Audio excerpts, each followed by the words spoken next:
Hey, it's Corey. This is my round three confessional.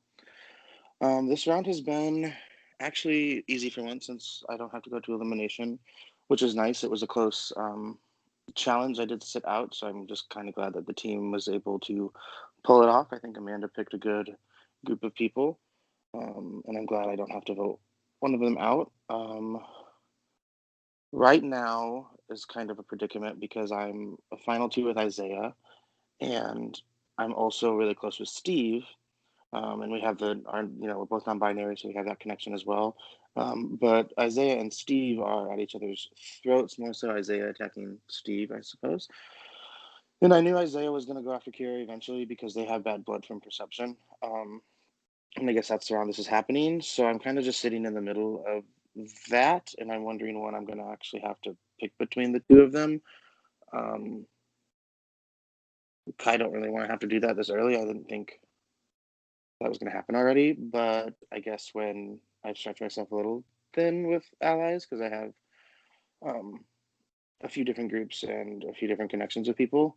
But right now, I think I'm feeling pretty solid with Brian and Scott, and I think if us three kind of just lay our heads low, we can keep maneuvering our way through this. And I think if people suspect anything, they'll put Scott and Brian together before me or Scott or me and Brian.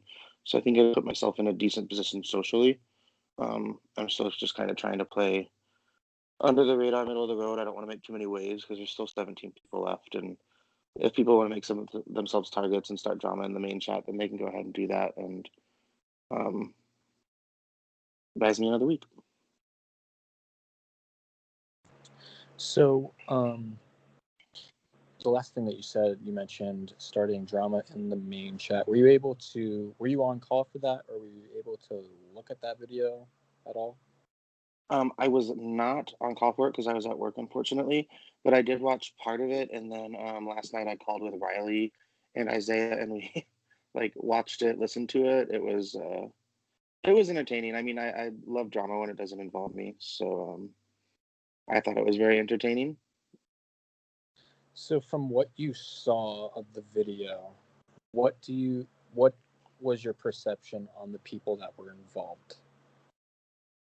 I already Steve kind of had told me already about the drama before that they had said Isaiah's name because Isaiah said to Rory, I guess, that they should vote for Steve or Emma, which I know probably isn't true because me, Isaiah, and Emma are working together, so I don't think Isaiah would have said Emma's name. So I don't know if that was Steve lying, but Steve went to Emma and then Emma immediately told Isaiah. So I don't know where the slip up in lies is. I can definitely see Isaiah throwing Steve's name out there first, and Steve hearing about it, and Steve getting mad to saying Isaiah's name. I don't think Steve's as confrontational as Isaiah, and I want to believe Isaiah was telling the truth, but the way that he did it might not have been best. I do feel bad for Steve because they're not. I think they're more reserved, and I think that really shook them personally. So I feel bad on a personal level. But on a game level, that was kind of funny. I'm not really sure who's telling the full truth, but I do know they both are saying each other's names. So So you being safe at this elimination and not being up for elimination or voting, how how do you navigate this round? Do you want to push, like, do you have any inkling, or do you want to know what's going on in terms of the vote, or do you kind of just not care and want to like stay out of it? I mean, I care who goes. I asked Isaiah what was happening, and I'm kind of hearing that Kira is the name that's sticking, which I'm fine with because I saw her. I was in the VL for her season of Perception, and she's the villain type. I know she can't be trusted, so I'm fine with her going and me having no part in it. Um, so like, yeah, I want to know what's going on, but I'm not gonna hop around to everybody and be like, hey, what's happening? Because I don't want to seem nosy because this doesn't really involve me, and if I don't need to be hands-on involved with an elimination or put draw attention to myself, then I'm not going to. I mostly just kind of want to make sure that Isaiah is okay, and I'm happy that Kira goes because that means Steve can stay as well.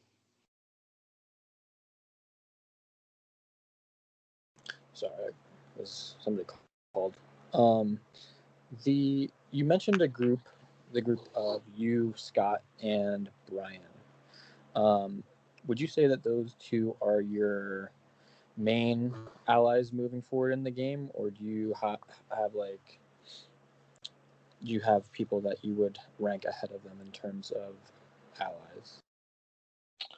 Up until now, I would have said Isaiah is my definite final two. I still feel that way, but I'm after I don't know, after yesterday, I'm a little weary on how much I can fully trust him because he's obviously a type 2 exposed thing, so I don't know how much information I can really truly share with him.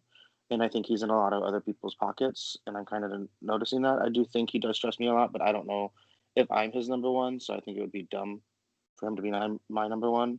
So I am leaning a lot more towards Brian and Scott because we have a lot of open conversations and nothing's leaked, and we're all honest with each other, and we've called almost every day, which has built a lot of trust. Um, so I would say that they're definitely surpassing Isaiah now because Isaiah's kind of made me question how much I can truly trust him. So now, almost finishing 3 rounds of this game, you kind of understand the format. You know, like win the superhero challenge, you're safe, and you get to pick teams. Is that something that you're interested in doing, going for the superheroes? And if so, how would you break down the teams if you were to win? I really want to win superhero because one, I want a power or an advantage, which would be amazing, and I also would just like to know that I'm safe. I mean, there is downfalls to like Amanda's won two, so she's kind of put a target on her back. So like you win too much, people might want to vote you out. Um, but I feel like there's no harm in winning once. Uh, Team wise, I don't know what I would do. I would probably it would definitely be a last minute thing because no matter how hard I try to like split up things, you never know how many teams, how many people, how many superheroes. So you can't really pre-plan a team exactly. But I would try to make sure I get as many allies on my team so they would have the majority, and then have some people on there that if they have to go to elimination, that the people I want in the game can vote together and can knock out somebody that's not good for my game or for their game. So I don't want to leave any of my allies high or dry without a majority in their team. Okay. Another question I have for you is you mentioned a lot of people that you are working with or allies with. Who in this game are you most threatened by, and who would you want? Like, who would your main target be right now? If I had to pick, it would be Amanda, just because she did vote me out in a previous game, and we didn't really get along. But I was an early boot, so we never really got to know each other. But she also obviously has excelled at every single challenge she's gotten. So I think even like personal stuff aside, me and her have like been getting along a lot better. So it's not that; it's just that she's obviously somebody that could easily win their way to safety to the end. And I think if there's an opportunity to get rid of her, and now she has two powers, like she's somebody that if it's an option, then she might need to go. And then my last question for you is besides yourself, who do you think is in the best position right now in the game?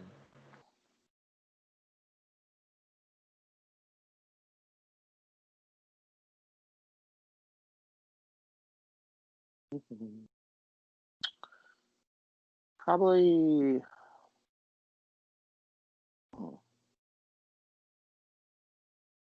honestly, maybe Riley.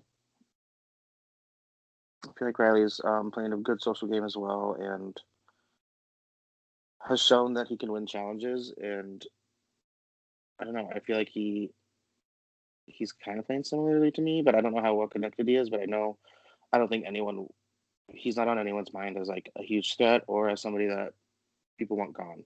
People want him here, and I don't think people are scared of him being here as like a threat to their game. So I think he's probably the most comfortable, maybe best spot. Okay. Um, So that's all the questions that I have for you at the moment, Corey. If you have anything else you want to add to the end of this confessional, you can do it now, or I could stop the recording for you. I'm good. All right. Thank you, Corey. Thank you.